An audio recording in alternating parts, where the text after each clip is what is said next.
Alright, what we're going to do now is we're going to talk about hooking up our solar Energizer. This is a new lineup within our product line. This here is a self-contained unit. Batteries all inside of it, solar panel and all. You'll notice right here on the back side of it, this is where your on and off switches are, where your connections are and all that.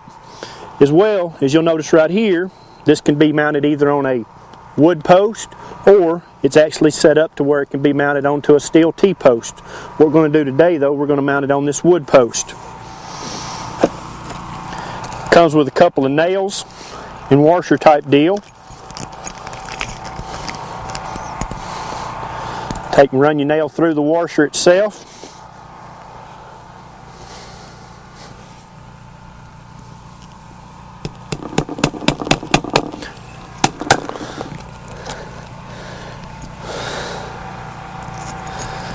Come down below it about 2 inches.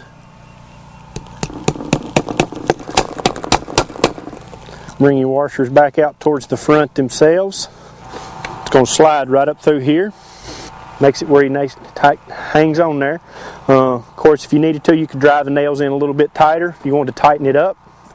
And all that solar panel itself and everything is all set up, all self-contained, as I said. Next thing we'll talk about, ground rod. Our number one problem that we identify so many times when folks call us is grounding itself. Use of a good galvanized standard ground rod, 6 to 8 foot in length. Depending on the size of the Energizer that you've got, will depend on the number of rods, but we recommend that you use at least 2 ground rods, and then as you begin to get a more powerful Energizer, you would then increase by that. But also always refer to your owner's manual with your Energizer to determine how many ground rods you'll need. These ground rods, your first ground rod, what you can do is drive it down directly right up under the Energizer itself. And then for all the consecutive ground rods after that, you need to space them apart from each other at least 10 foot. Because what it does is the ground itself takes about a 9-foot circumference around that ground rod, so you don't want those circles to overlap. You want to have as much ground that you can so that you can get that sufficient ground. Just taking just a steel T-post driver or whatever, you're going to drive it down into the ground itself. Drive it down to within just right at surface level. And then to make that connection from it, you're just going to use a piece of your undergate cable itself.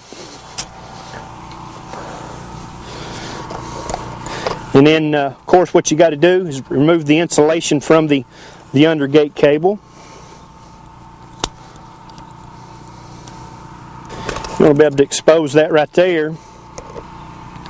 And then with the use of, some people call them just acorn nuts or different types of connectors themselves, you'll find in the ground rod section, whenever you go to get your ground rod, it's going to be slid up onto there. And then you can see the wire itself then is going to go right up under it, and as you tighten it down on there,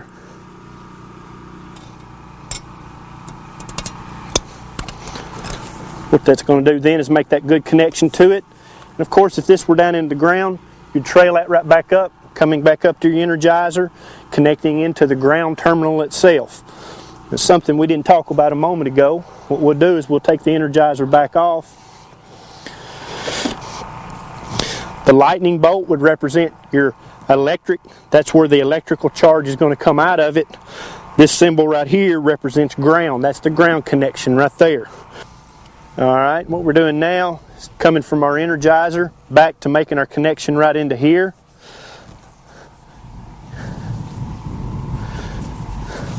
Thread our piece of undergate cable up. What we're going to do is connect it in with this other one right here.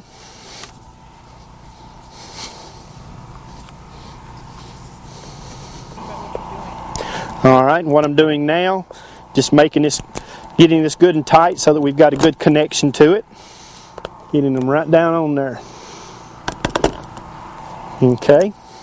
Making sure everything's good and clean right there. We've got a good connection. It's good and tight.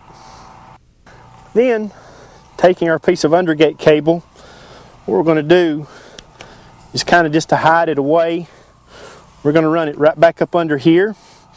Alright, and of course to secure that, what we're going to do is use a couple of our staples.